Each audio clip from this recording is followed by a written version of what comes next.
Bem, meus amigos, está chegando o nosso horário. Deixa eu marcar aqui uma coisinha para não esquecer. Vou marcar aqui direitinho. E nesse horário nós estudamos essa obra, Paulo de Tarso e as Leis Morais.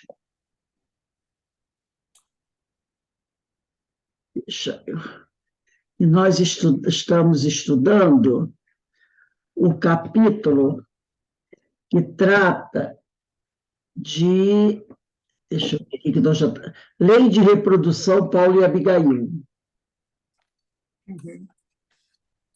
Então, nós estamos estudando, o parágrafo de hoje começa assim: o apóstolo dos gentios é realmente uma criatura fecunda. Mas antes de iniciarmos o nosso estudo, nós vamos fazer a nossa prece de abertura. Pai amado, Pai de infinito amor e misericórdia, estamos todos reunidos aqui, Senhor, em Teu nome, em nome de Jesus, para Te rogar a Tua bênção, o Teu amor, a Tua luz. Abençoa-nos, Senhor, fortalece o nosso espírito e que a cada dia que passe nós possamos continuar realizando as nossas tarefas. Seja conosco, Pai amado, hoje e sempre, graças a Deus. Bem, vamos dar início aqui ao nosso estudo. Hoje nós temos muitas coisas para ver, para estudar. Então, deixa eu passar para cá, porque aí assim eu fico vendo melhor todos nós. Então, vamos começar a leitura. Ele aqui diz assim: o apóstolo dos gentios é realmente uma criatura fecunda, está falando de Paulo, né? Mesmo diante de tantos desafios a vencer, interiores e exteriores, conseguiu semear amor e esperança por onde passava. Tornou-se pai de muita gente, não pelos laços da carne, mas pelos do espírito. Na despedida do maduro Paulo no porto de Cesareia, após apelar pela sua liberdade ao imperador de Roma, diante do tribunal daquela cidade, uma cena inolvidável fundamenta o nosso posicionamento. Rodeado de afetos queridos entre crianças, idosos, mulheres humildes, doentes, curados, enfim, muitos companheiros de jornada, com lágrimas nos olhos e palavras de gratidão ao apóstolo que partia, algumas crianças que o rodeavam o chamaram pela primeira vez de pai, né?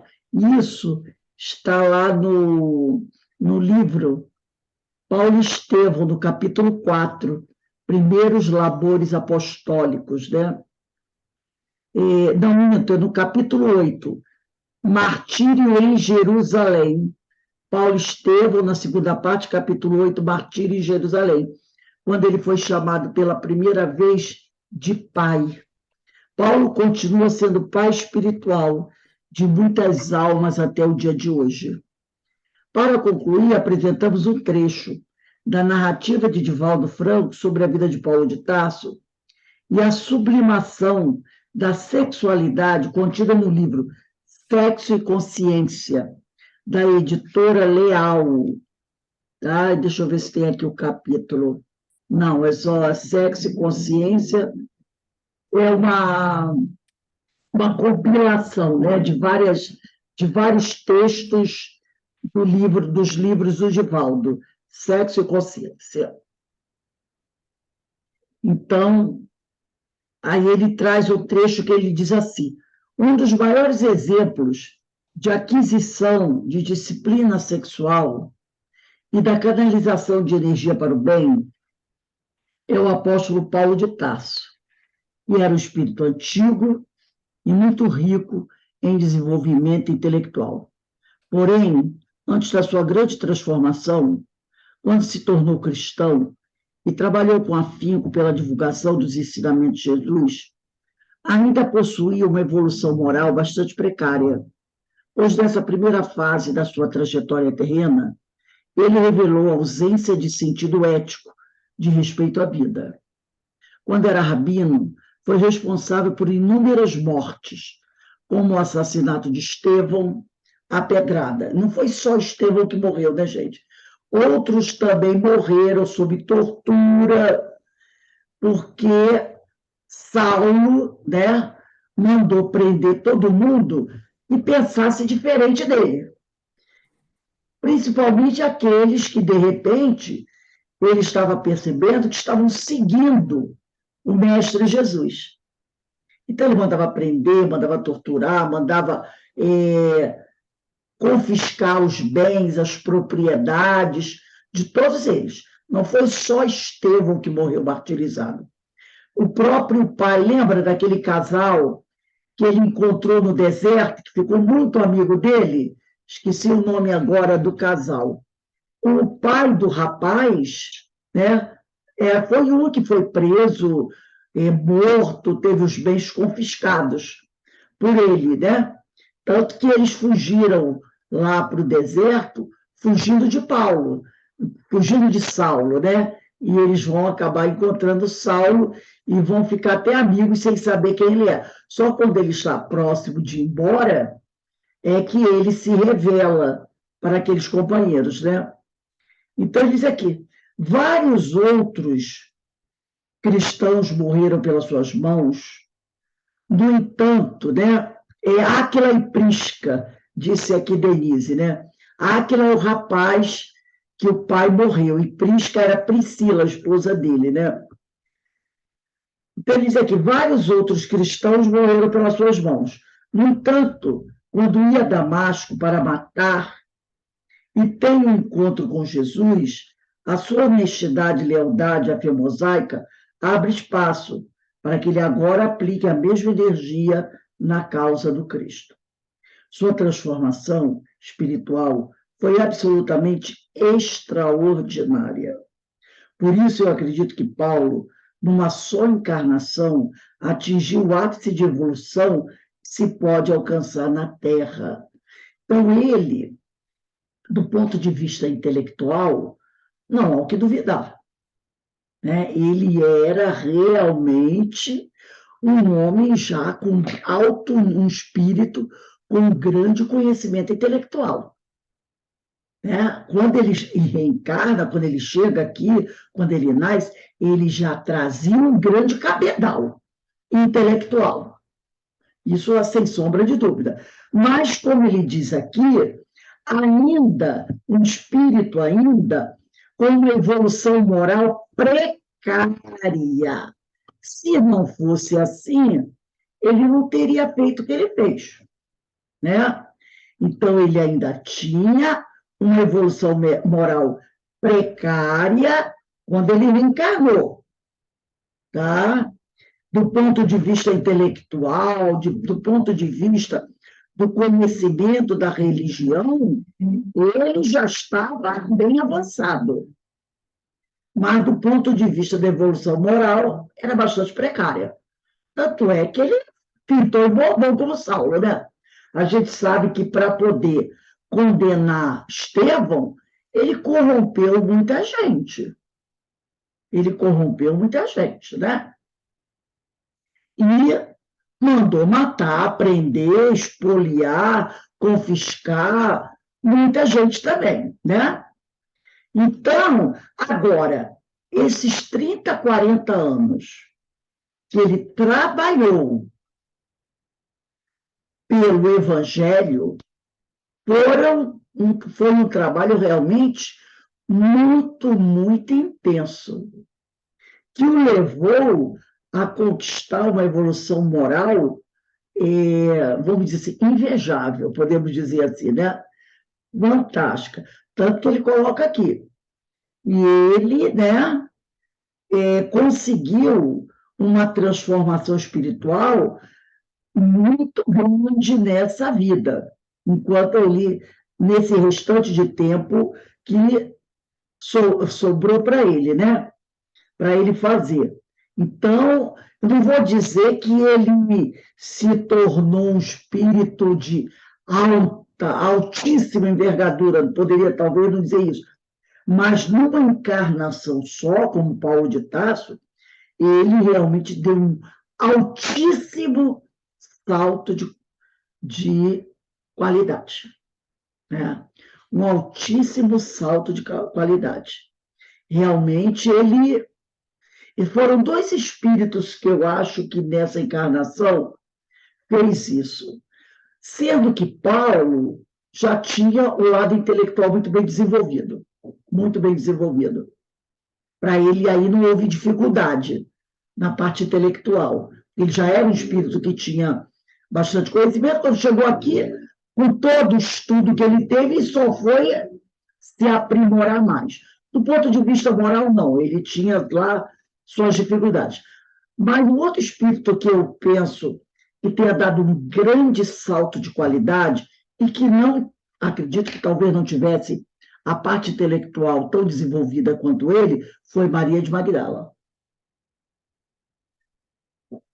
Maria de Magdala também. E tem um texto que eu não me lembro bem de quem é, que faz essa comparação entre os dois, né? Fala que os dois deram um grande, alto salto de qualidade.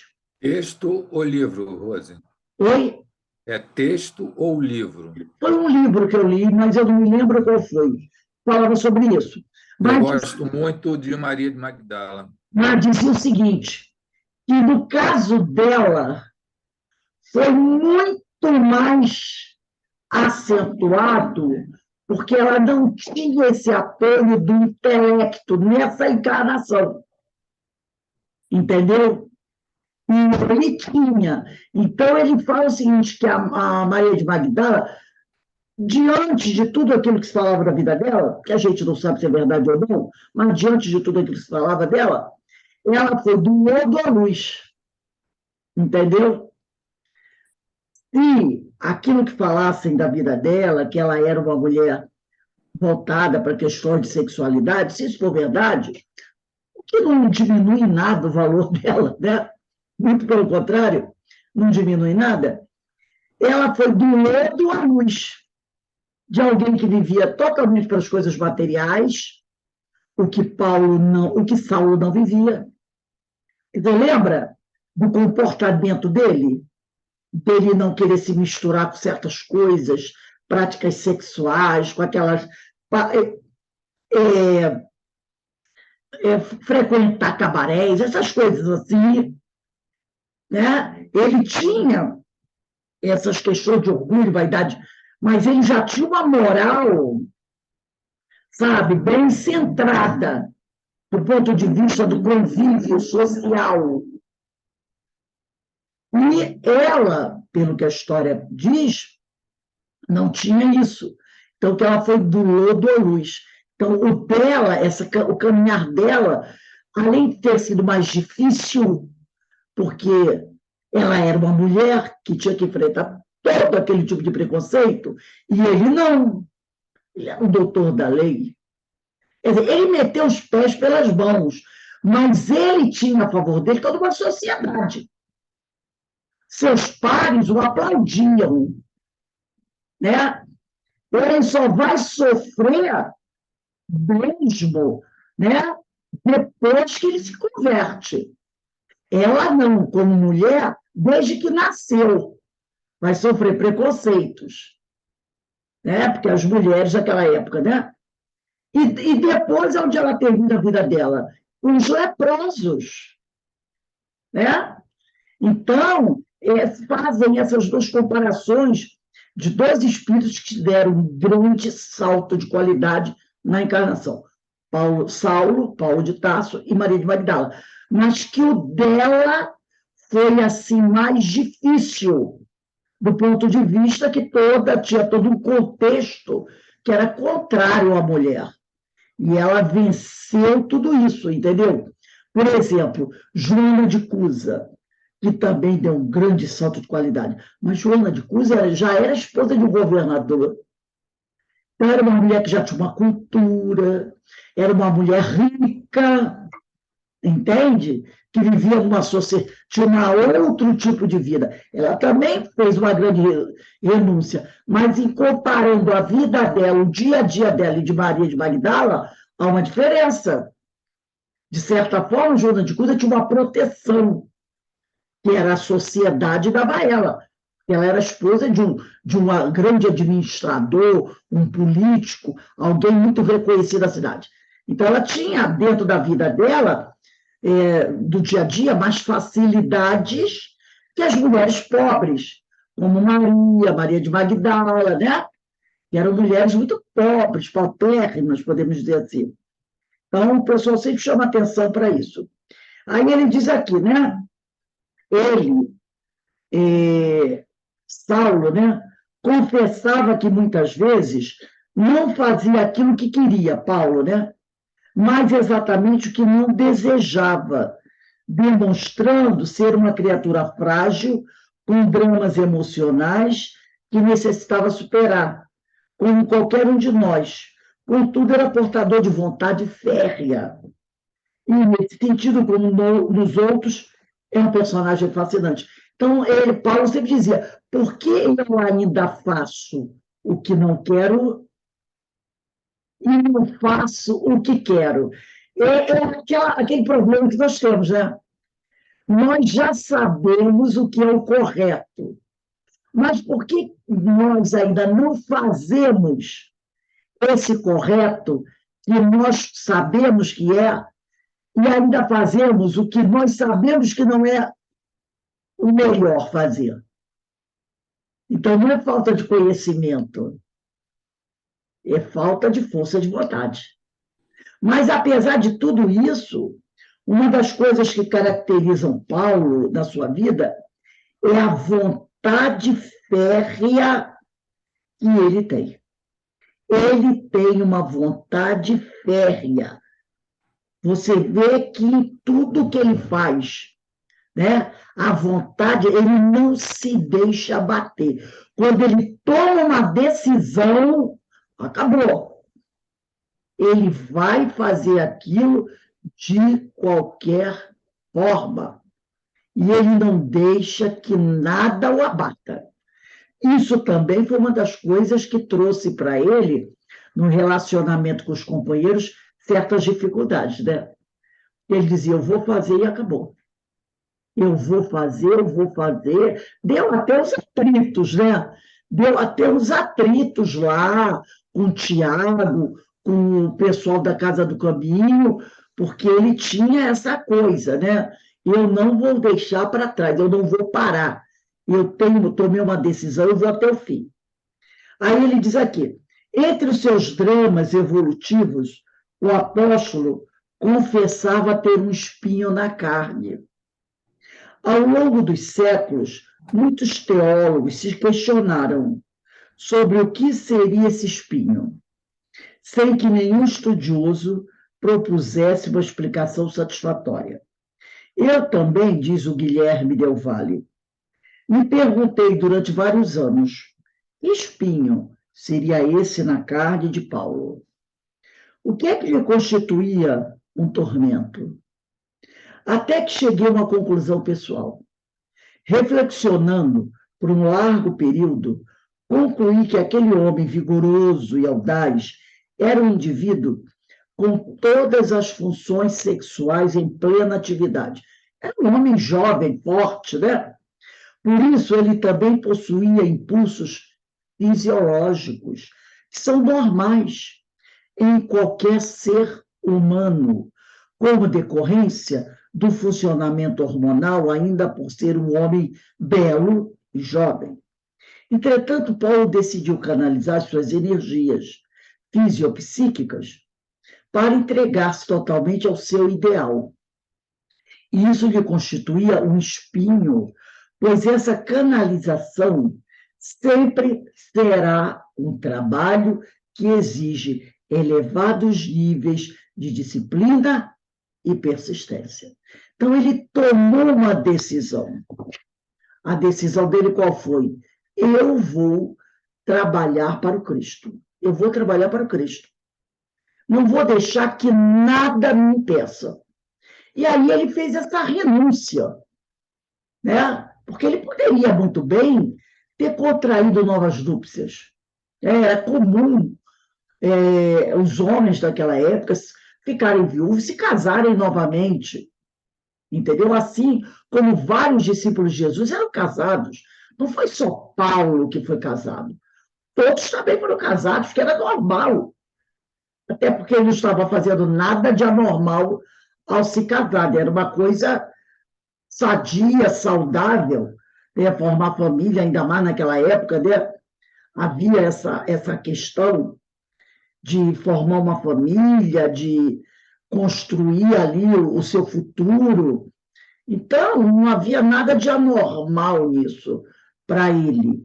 Ele poderia muito bem formar a sua família. Mas ele não quis, ele decidiu não formar uma família.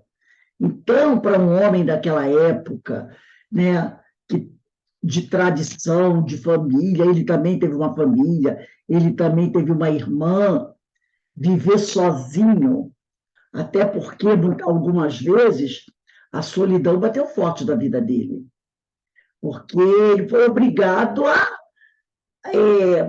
até pelo temperamento que ele tinha, era difícil, às vezes, ele ser bem aceito pelo grupo, né? O grupo, às vezes, se aborrecia com ele, às vezes ele viajava sozinho, porque ele tinha essas...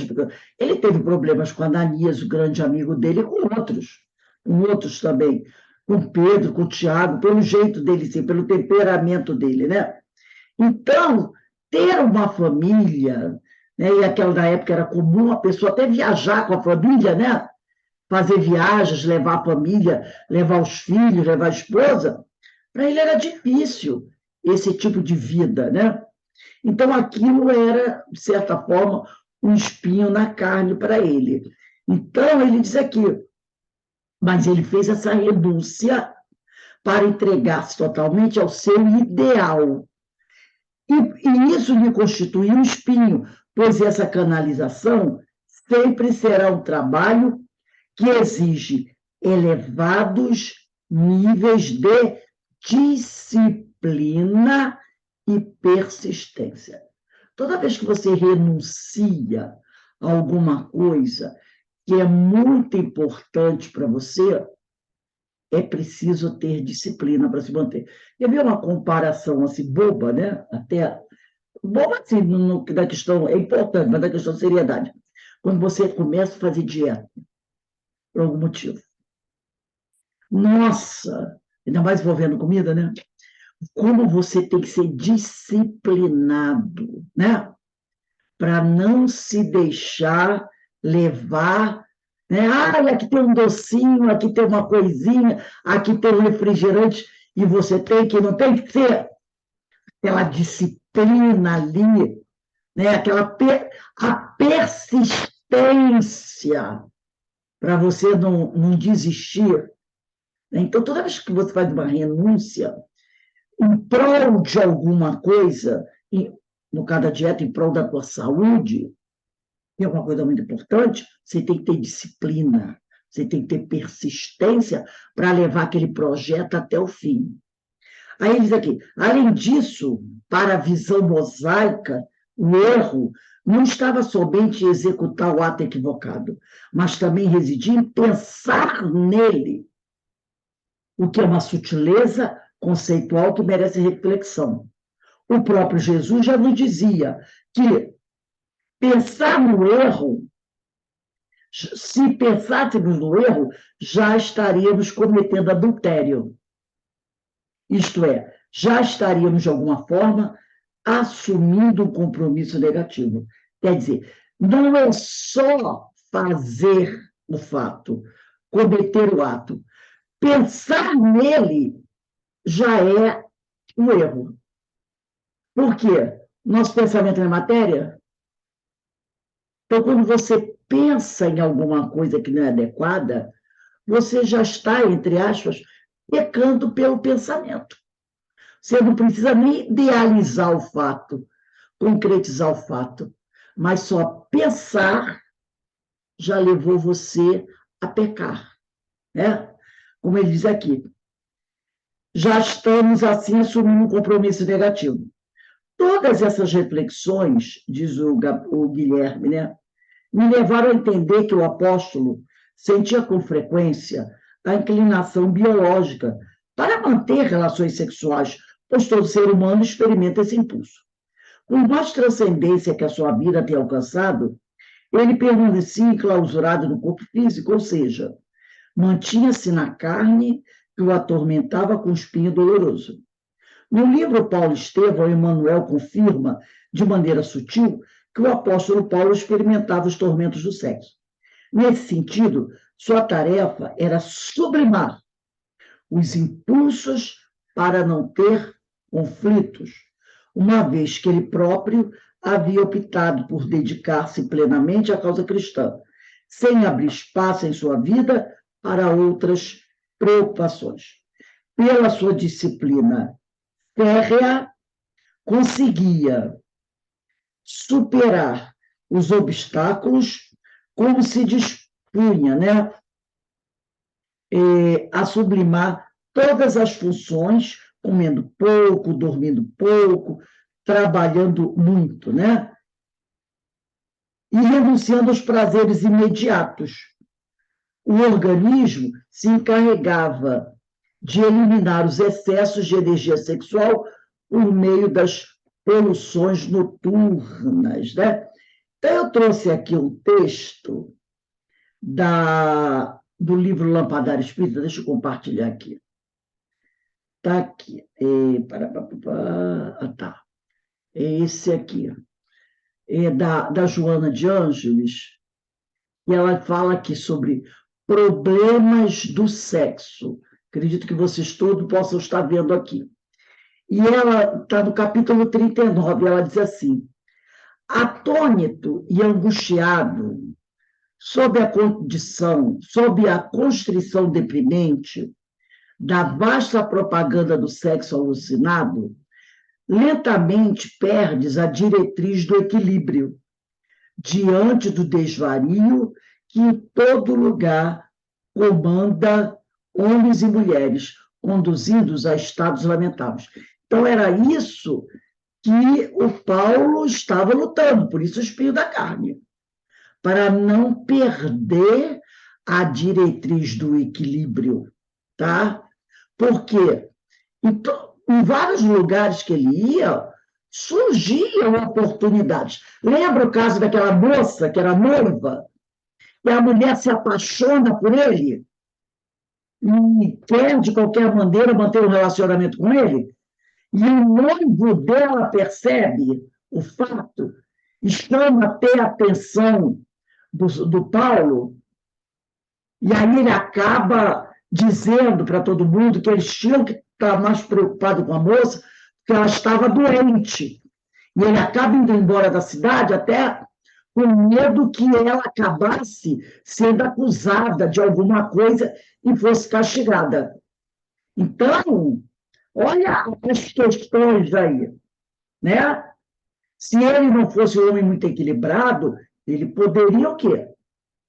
Ter mantido um relacionamento ali com a mulher. Então, ela diz aqui, a Joana, leis desnorteado conceitos da nova moral, e já não consegues discernir quais os estados patológicos da emoção desvairada daqueles que constituem a vida normal. Por quê? Porque hoje em dia, aqui ela está citando, se referindo ao momento que a gente vive atualmente, né? A gente vê muitas coisas sendo permitidas em relação ao sexo, muitas coisas, né, sendo consideradas normais, naturais, certas condutas sendo naturalizadas, tá?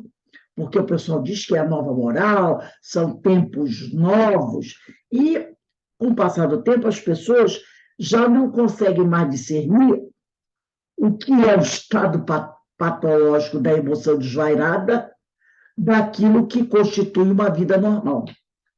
Porque a gente está vendo aí na televisão, né? A televisão mostra isso aí adoidado, certos comportamentos sexuais, e você quer dizer, meu Deus, isso virou uma coisa tão normal. Será que isso é o certo mesmo?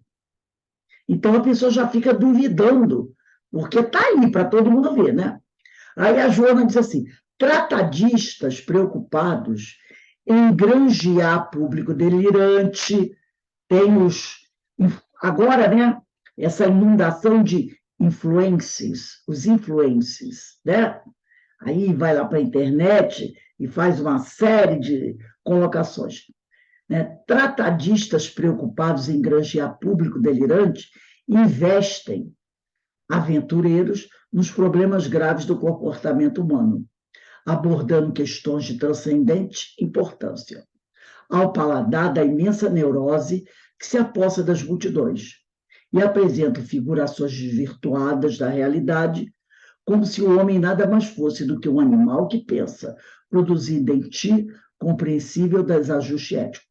Essa semana eu li uma matéria sobre uma cantora, essas cantoras que estão na moda, né? Que é aquela coisa, às vezes a cantora ou o cantor entra na moda, fica aí um ano no ápice da moda, daqui a pouco some.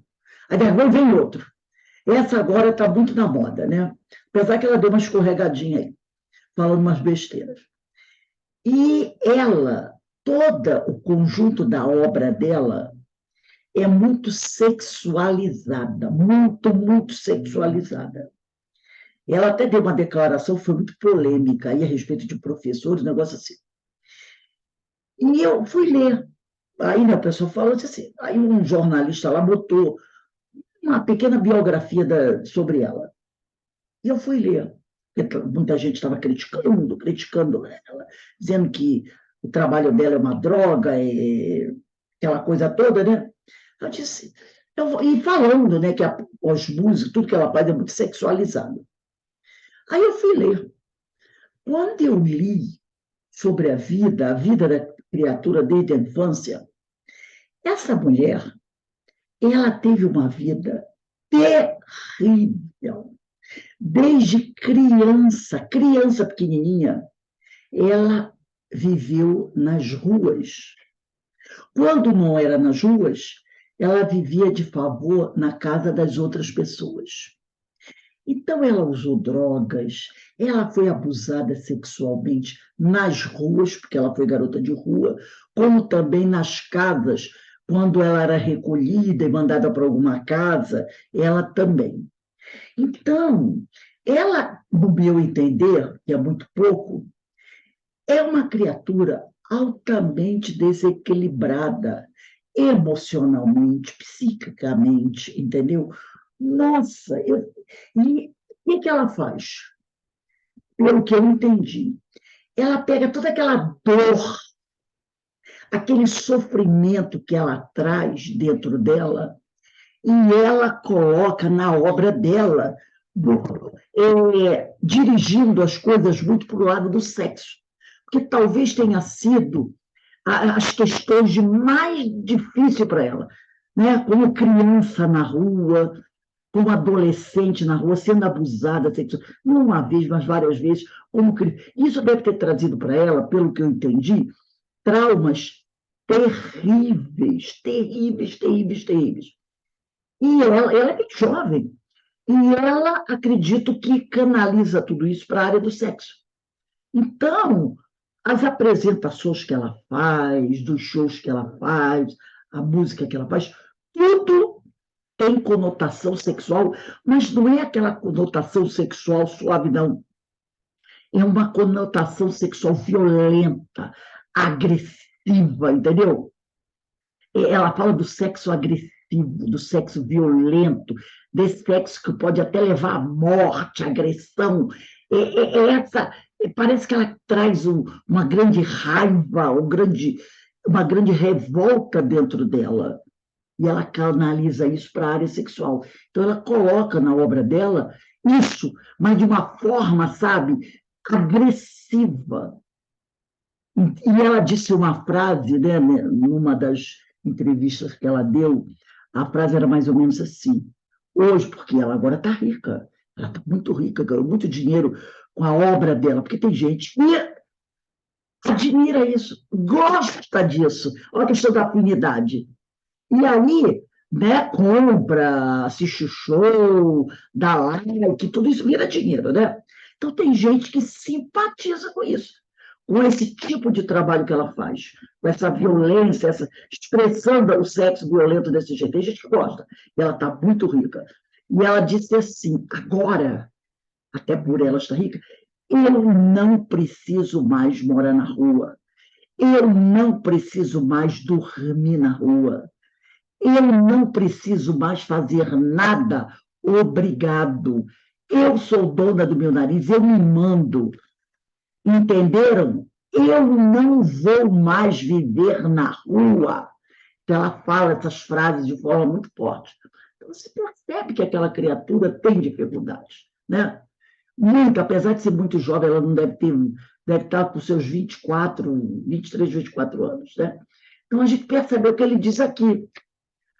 Alguns tratadistas, quer dizer, estudiosos, preocupados em granjear público delirante, investem, aventureiro, nos problemas graves do comportamento humano, abordando questões de transcendente importância, ao paladar da imensa neurose que se apossa das multidões e apresentam figurações desvirtuadas da realidade, como se o homem nada mais fosse do que um animal que pensa, produzindo em ti compreensível desajuste ético. Então, essa pessoa é uma pessoa que realmente precisa, no meu entender, né, fazer um tratamento psicológico, porque é uma pessoa que dá para a gente entender que está sofrendo, e não está sofrendo pouco, não.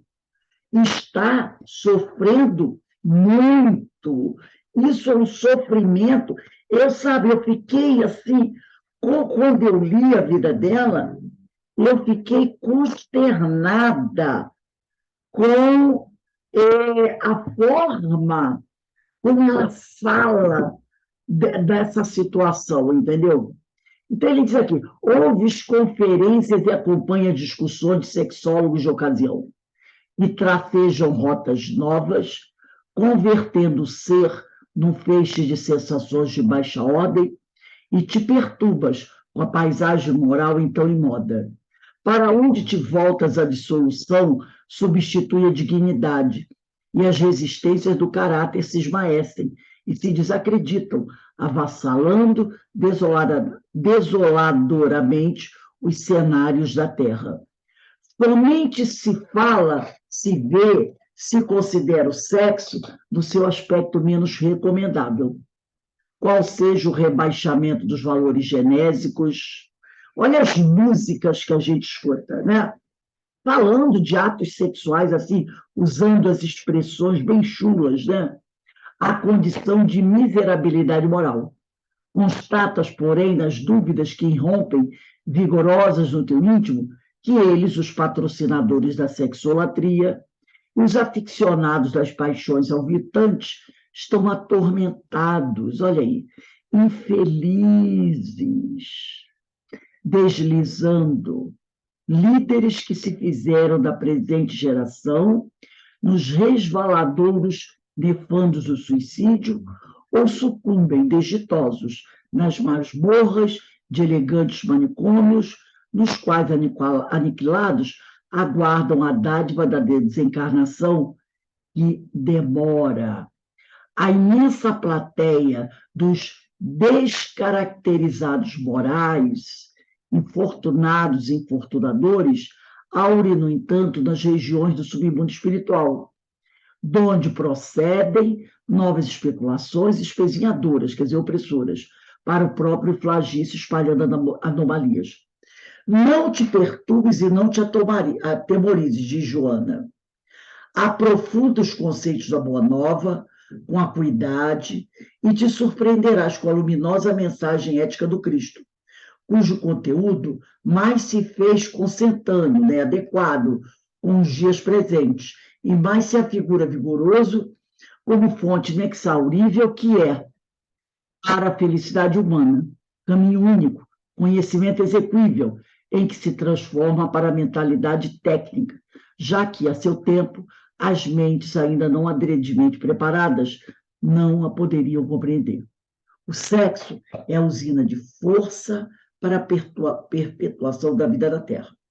Elaborado pela excelsa sabedoria divina para o ministério da prole, constitui-se de substâncias sutis nos tecidos delicados do espírito, a refletir-se nos departamentos orgânicos, ao império da mente, para as finalidades a que se destinam. Enobrecido, o sexo se transforma em nascente de bênçãos, e conspurcado se faz igualmente desditoso a serviço da enfermidade, né? Então, olha como nós temos que estar atentos para essa questão, para a questão do sexo, para a questão dessa situação que nós vemos, né, por aí.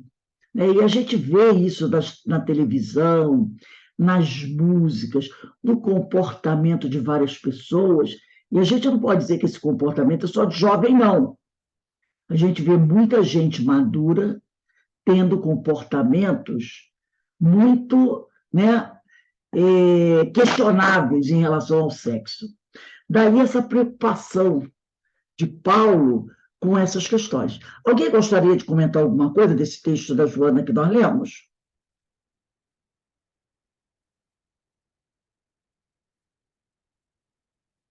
Não, então eu vou continuar aqui. Aí, Pode falar. no caso aí, no finalzinho, né, quando ela diz que o sexo tem uma relação com os tecidos delicados do espírito. E é verdade, né? Porque o sexo ele tem uma conexão com o sentido profundo do espírito. Agora, quando a gente subverte esta sintonia com o espírito, aonde vem o problema, né? Onde vem o problema? E a gente pode, com muita facilidade, cair nessas armadilhas, né? Porque Exatamente. o sexo ele está relacionado com um conjunto de questões do psiquismo, desejo, que nos aciona, às vezes, para o desvio, em vez de nos colocar numa posição de entender o sexo como esse tecido delicado do espírito. Exato. Então, a gente vê que por aí, né, a gente estamos numa fase, eu sempre cito, estamos numa fase de transição, né, e que as coisas estão se encaixando para o bem ou para o mal. Então, Exatamente. você vê aberrações de todo tipo, né? Com certeza. E as pessoas doentes, né? Doentes também, de todas as formas. Como esse caso que eu citei. Aí, nesse caso, você não citou o nome, eu também não vou citar, que eu também não sei se é o que eu também conheço de uma artista. Essa artista que eu estou me referindo, ela, Também fiquei em no dúvida. período do sucesso dela, no início, ela ia para casas noturnas e saía com 5, 4 homens e se relacionava.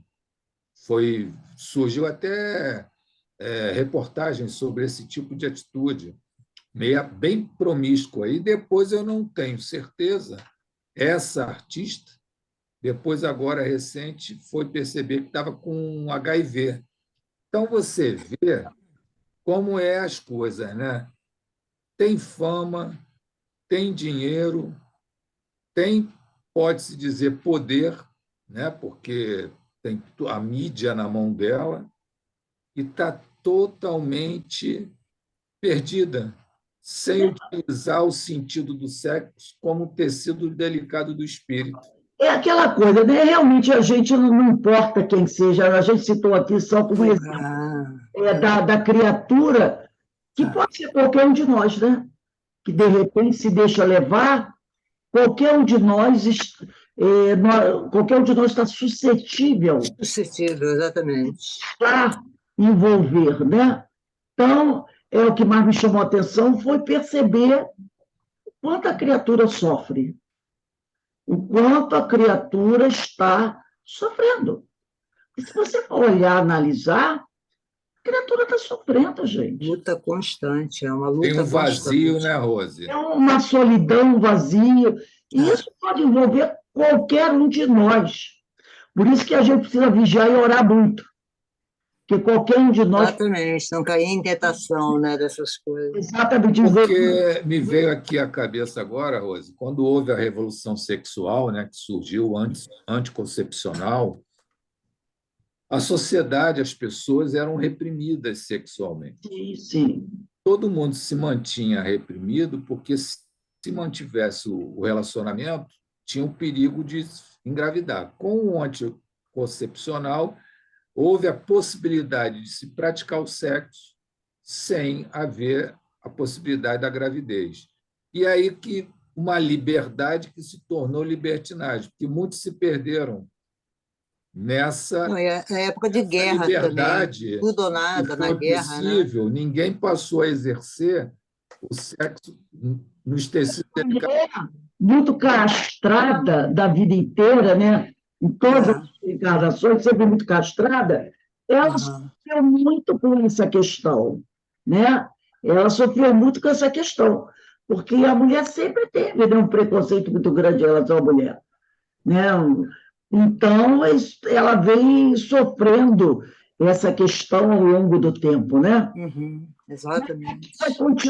Ele vai continuar aqui dizendo assim: era a função biológica automática que o caracterizava. Nos estados oníricos de sonho, né, durante os sonhos, acredito pessoalmente, ele fazia a catarse dos conteúdos arquivados no consciente. Antes de ser Paulo, ele foi Saulo, embora vivesse em castidade. Ele possuía uma libido, como qualquer ser humano. E, naturalmente, mesmo depois de assumir a identidade de Paulo e realizar exercícios de sublimação apoiados na abstinência, o inconsciente provavelmente liberava clichês sexuais que fazia despertar aturdido no meio da noite. Paulo sabia que dirigir as energias para o equilíbrio era uma necessidade imperiosa, não só para ele, como para todos nós.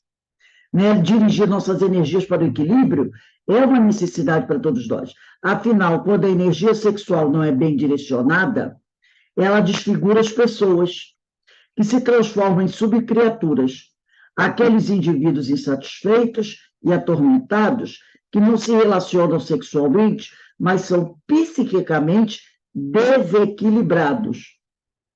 O que justifica a necessidade de trabalhar essas energias sexuais para transformá-las em forças psíquicas em benefício do próprio indivíduo, né? Então, a gente precisa dirigir as nossas energias sexuais para o equilíbrio. Isso é uma necessidade imperiosa, porque quando a energia sexual não é bem direcionada, ela acaba se transformando num elemento de tormento para a criatura, né?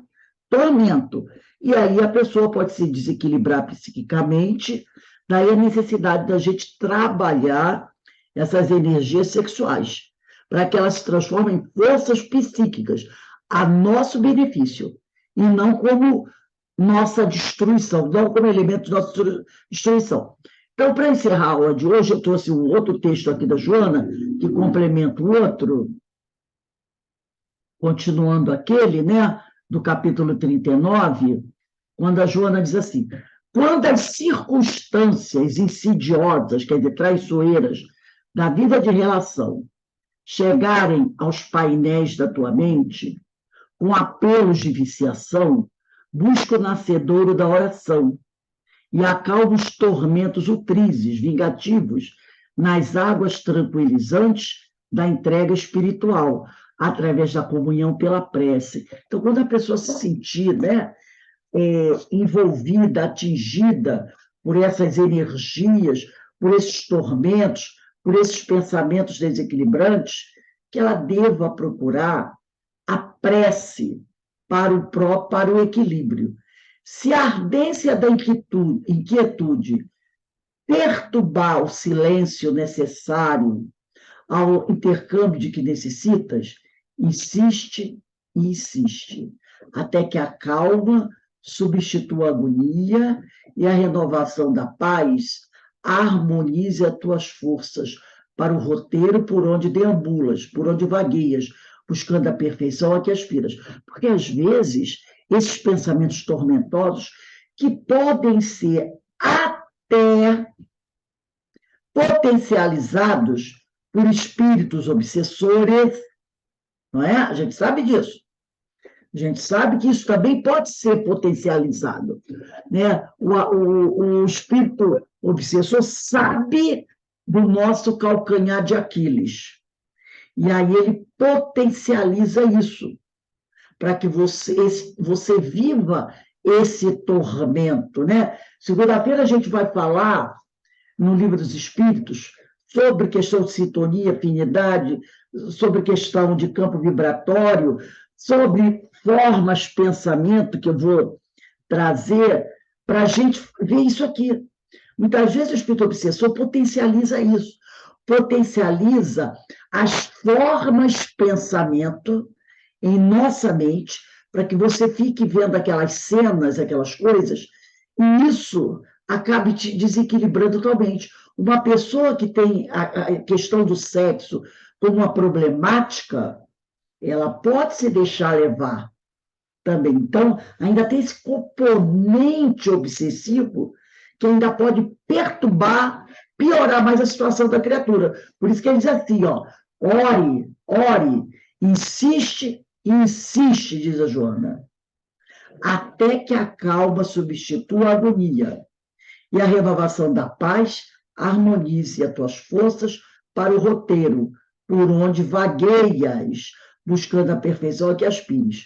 Suprime das palestras, quer dizer, das tuas conversas, os temas vulgares que relatam as mesquinhas ambições.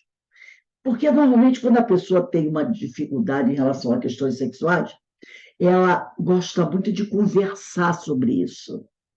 Sabe, aquelas piadinhas, aquele papo. Ela gosta muito de ver filmes que têm esse conteúdo sexual muito acentuado, ler matérias que sempre liguem esse tipo de coisa, entendeu? É o atrativo dela. Então, ela diz aqui, ó, busca, se afasta disso, corrige a inclinação mental adaptada às conjunturas de ordem inferior do corpo em desalinho. Entendeu? Cultiva a leitura edificante e visita aqueles que padecem, vitimados em si mesmo, após as loucuras a que se entregaram, transformados hoje em lições vivas, ensinando a quem necessita de aprendizado.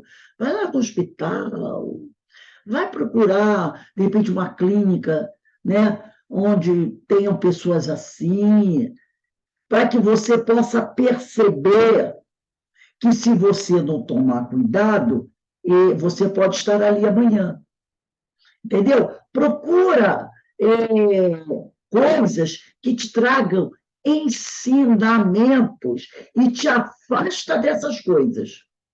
Confia no Senhor e arrima-te, dedique-se ao trabalho da caridade. Ponte de luz que liga a criatura ao seu Credor, com inusitada, excepcional segurança. Então, ela dá essa chamada de atenção para a gente. Se você tem essa dificuldade, esse espinho na carne, se afasta das coisas que podem levar a isso. Porque hoje em dia, quando você liga uma televisão, muitas vezes, você vai ouvindo, a maioria, né, tem, às vezes, filmes, tem até uns aí que eu não sei quantos tons de cor, de azul, de verde, de amarelo, não tem? Uns filmes que são, sabe, muito presos, ligados a esse tipo de coisa. Então, foge disso. Já que aí cada um de nós sabe onde está o nosso calcanhar de Aquiles, não é? Cada um sabe onde dói, onde o espinho na carne se encontra. Cada um de nós sabe. Então, procura se afastar dessas coisas. Procura se afastar. Porque se você sabe que você tem essa dificuldade, não fica, né, mergulhando nesse mundo, que só vai manter você ali mais preso àquilo todo, né? Faz a tua prece, pede muita ajuda a Deus, procura se afastar, fazer uma terapia, desenvolver um trabalho que afaste você dessas coisas. Porque as questões do sexo são questões muito difíceis, tanto para o homem como para a mulher. Porque nós viemos reencarnando como homem, mulher, como homem, mulher, como mulher. Né? E todos nós sofremos pressões, né? Violências sexuais ao longo das nossas reencarnações. Imagine do século XVIII, século XIX, século XVII, uma menina de 10, 12 anos se casando, normalmente com homens já de 50, 60 anos, que não tinham nenhuma delicadeza. Já imaginou um troço desse? Imagine uma menina, uma criança. Se hoje uma criança de 12 anos é criança ainda, imagina 1700 e pouco, uma menina de 11, 12 anos. O quão inocente era. De repente, ser obrigada a manter um relacionamento sexual, né, com um homem de 40, 50 anos, mesmo que fosse um jovem, sem nenhum cuidado. Normalmente eram aqueles homens, né, fedorentos, que não tomavam banho. Imagina! Isso também acontece hoje em dia, né, gente? Ainda acontece hoje em dia. Né? Os abusos sexuais que tem em algumas famílias. O trauma que esse espírito vai carregar para o resto da sua vida e talvez por séculos. Porque, às vezes, ela se casava com um homem desse e era um homem que queria ter relações sexuais 3, 4 vezes por dia. Imagina ser estuprada várias vezes ao dia durante toda uma vida. Uma menina de 11, 12 anos grávida. Muitas vezes morria durante o parto. Imagina o trauma que esse espírito vai carregar. E para o homem, muitas vezes o menino de 11, 12 anos sendo levado para os cabarés da vida pelos pais, quando não sofriam abuso sexual, que a gente sabe, né? Abuso sexual. Nós temos também os eunucos. Eu fui ler uma vez como é que era a vida. Gente, que coisa horrível. Crianças de 5, 6 anos passavam por cirurgias sem nenhum tipo de anestesia para arrancarem, extirparem o órgão genital. Imagine o trauma desses espíritos. Quantos meninos sofreram violências sexuais, crianças de 7, 8, 9 anos, aquelas crianças que eram feitas escravas. Não estou falando dos escravos negros da África, não. Estou falando durante o Império Romano, durante a época medieval, que haviam muitos escravos brancos, 1200, 1300, 1400. E eram vendidos, famílias, crianças da Europa, vindo às vezes da Suécia, da Suíça, levados para a Europa, ou levados da Europa, entendeu? Desses países nórdicos, eram sequestradas pelos navios e levados para a Europa, para servirem de pajem nos castelos. Meninos de 5, 6 anos sofriam abuso. Além de serem roubado das famílias. Imagina uma criança de 5 anos sendo retirada da sua família, sendo levado pelo oceano para outro país e lá servindo de objeto sexual para aqueles homens, para aquelas mulheres também. Aí eu pergunto, o sexo não é um problema para todo mundo? As questões do sexo? Sim, sim. Porque 99% dos espíritos, ao longo das suas reencarnações, sofreram traumas, violências envolvendo as questões sexuais. E isso é uma coisa que marca profundamente a alma da criatura, que muitas vezes vão levar muitas encarnações para a pessoa se libertar daquela dor, entendeu? Muitas. Por isso que, quando diz André Luiz, que quando a gente desencarna, 2 centros de força são os mais problemáticos do mundo espiritual. É o da alimentação, que é o gástrico, e o genésico, ligado às questões do sexo. Quantas pessoas se tornaram doentes, psicopatas, por causa dos abusos sexuais que sofreram na infância? Então, isso é um tema que precisa ser muito estudado, com muito carinho, e que a gente tem que buscar, sabe, cada um com seu cada um, como ela diz aqui, orar muito, pedir muito a Deus força para a gente poder se equilibrar, para a gente não se deixar arrastar, para a gente vencer essa dificuldade que está ali dentro, está em nós, é o nosso espinho na carne, né? E todos nós temos uma certa dificuldade, né, em relação a isso. Hoje, nos anos final do século XX, e agora século XXI, é que a gente vê essas questões sendo discutidas, né? Porque quando nós éramos crianças, nós, aqui a turma dos 60 anos, dos 50, 60 anos, era um assunto discutido, conversado dentro de casa? Claro que não. Nossa, não era. Hoje é que a gente conversa sobre isso. As crianças atuais já estão tendo essa oportunidade na escola, né, de entrar em contato com essas coisas. Mas nós viemos de gerações que não se falam. Quando uma criança falava alguma coisa assim, o que a mãe e o pai dizia? Cala essa boca aí, menino, não fica falando essa besteira, não. O que é isso? Era assim.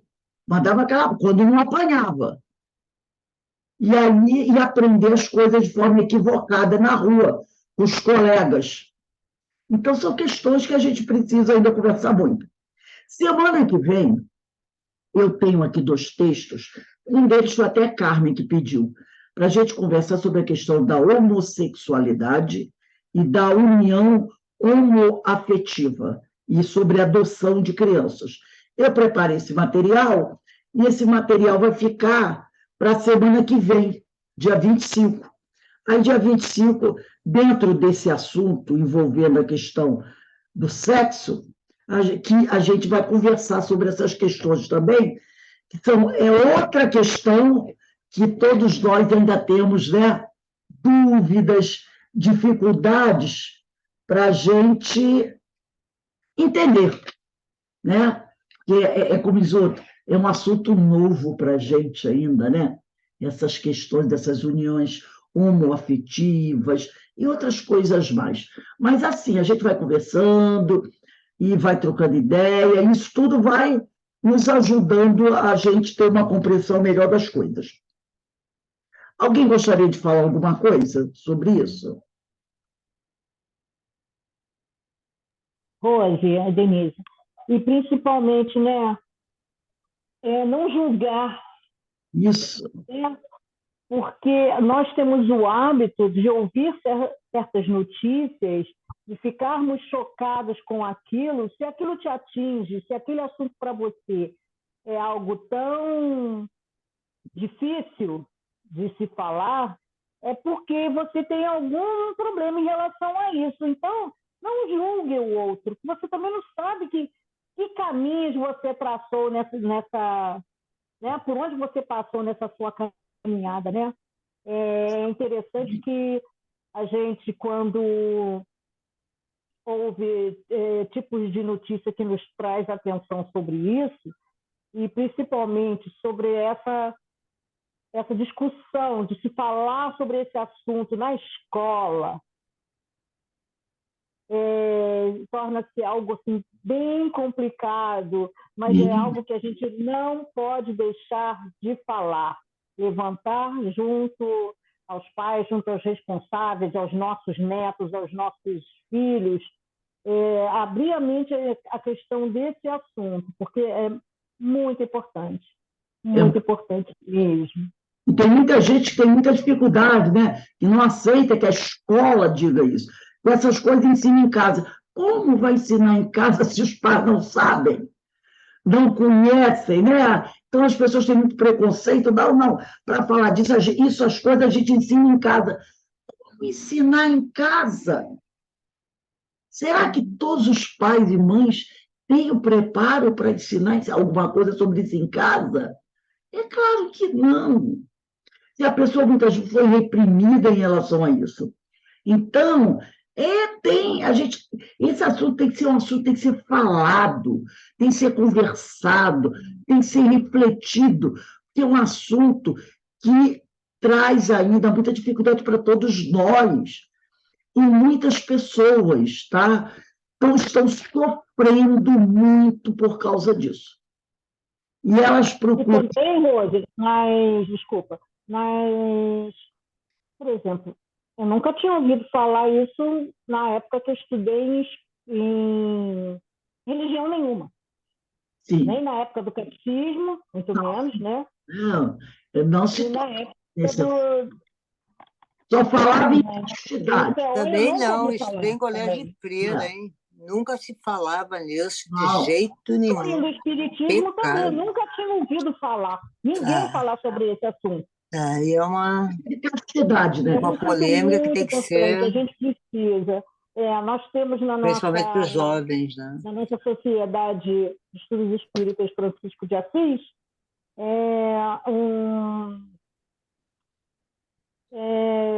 um projeto, né, Rose? Pois é. De colocar diálogo. Filmes, aquele projeto de assistir filmes que falar sobre determinado assunto polêmico, mas necessário da gente estudar e fazer o vídeo debate, né?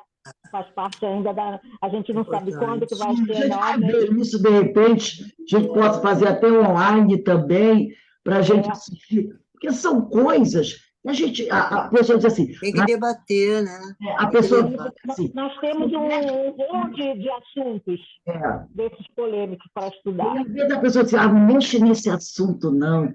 Esse assunto dá muita polêmica. Não tem que falar assim. Começo, meio e fim, né? Não tem polêmica, né? Isso desses assuntos.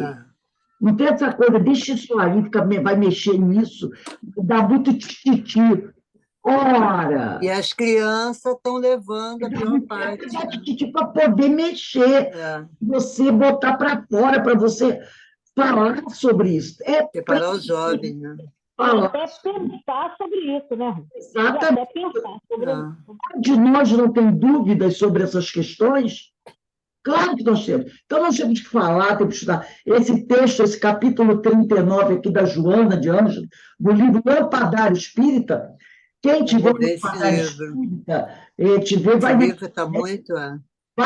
Eu anotei. Muito usado, né, esse Lampadário. Vou comprar. Reler. Vai divulgar isso no blog, esse texto aí? O texto, vou botar. Hoje já vai lá para o nosso... Porque a consciência surge da discussão, da análise. Né? De conversar sobre o assunto. Você vê quantas aulas nós tivemos para conversar sobre esse assunto. Foram umas 4 aulas. E ainda tem mais uma, que é a próxima, que a gente vai falar sobre o assunto para fechar. Né?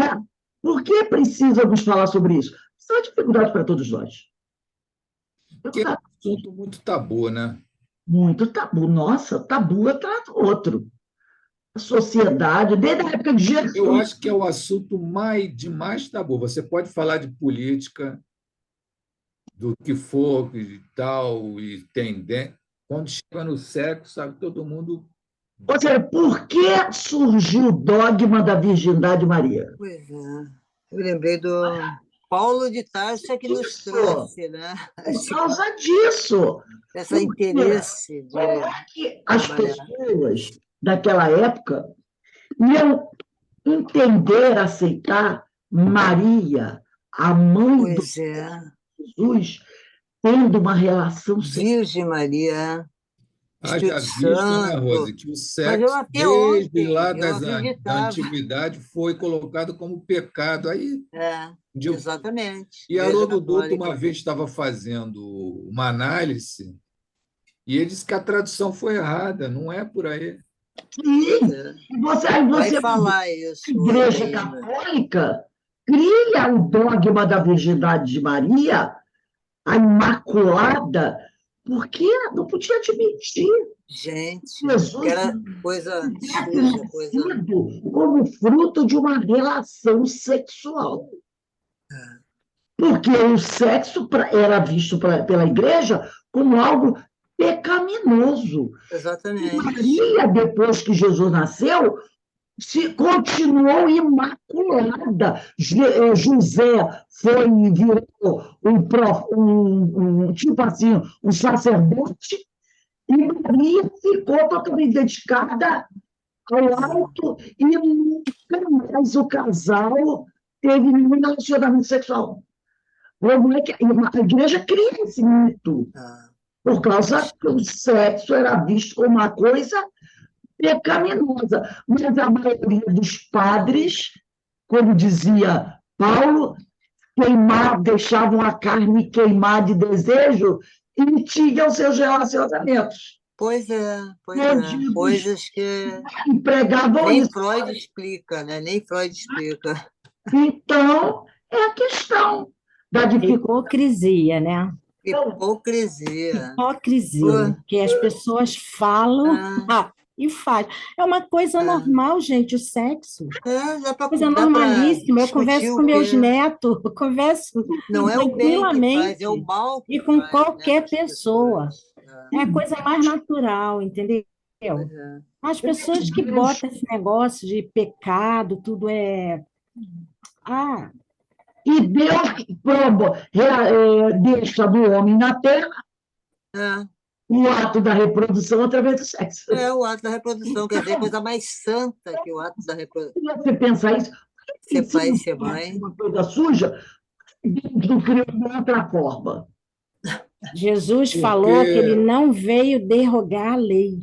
pois é, A Vem fazer lei. cumprir. isso Então, foi é tudo. criado pela Igreja Católica, essa deturpação. Aí, quando veio a reforma com Martinho Lutero, que veio para fazer a renovação, aí que piorou, porque a interpretação foi mais obtusa ainda. Porque trazia com eles também as dificuldades, né? Traziam com eles também as dificuldades. Mas agora a gente está tendo essa oportunidade de conversar sobre isso, e Conversar aos sobre. poucos a gente vai tirando, né? Vai mudando a nossa cabeça, os nossos conceitos, e numa próxima encarnação a gente vem com a cabeça mais esclarecida em relação a essas questões, né? Então, meus irmãos, nós vamos terminando aqui o nosso estudo. Amanhã estaremos juntos às 3h30 da tarde para o nosso seminário, né, que vai ser, com certeza, muito interessante. E segunda-feira nós estaremos juntos para continuar esses estudos que tanto têm nos ajudado a enxergar e perceber melhor as coisas, né? Então, para a gente encerrar o nosso estudo hoje, eu vou pedir, Aninha, você pode fazer nossa prece de encerramento, por favor? Eu sabia que você ia pedir. Isso. Ai, meu Deus. Vamos orar, né? Depois de tudo isso aí que foi colocado, que é tão importante para a vida da gente, né? Nós estamos aqui, foi através do sexo, gente. Graças a Deus, né? Graças a Deus. Vamos orar, então, agradecer a Jesus, primeiramente a Deus, por nos dar uma oportunidade imensa da gente encontrar alguém que nos ame, alguém que mesmo não tendo nada em relação a esse sentimento, mas que nos ama. E nós agradecemos muito, Senhor, agradecemos muito. E lhe pedimos força, coragem, paciência, para que nós possamos desenvolver aquilo que nós viemos trazer. Obrigada, Jesus, que nos conhece há tanto tempo. Muito obrigada. Sabe das nossas necessidades, sabe das nossas dificuldades, e mesmo assim nos ama e nos espera pacientemente que nós possamos alcançar a meta. Agradecemos os nossos amigos espirituais e mesmo aqueles que não ainda se afiniza conosco. E muitos estão decepcionados porque nós estamos mudando, por eles não poder acompanhar o nosso crescimento. Mas nesse momento eu lhe peço, Senhor, por todos eles, ampare todos nós, que nós possamos ter paz e que nós possamos viver de uma forma diferente, mais aberto, mais livre de preconceito, liberto, Senhor, de tudo aquilo que atrapalha o nosso crescimento. Obrigado, Senhor. Só temos que agradecer. Muita paz, graças a Deus.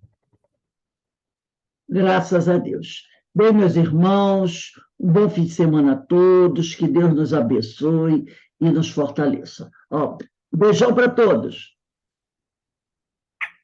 Um beijo. Agora eu vou dançar.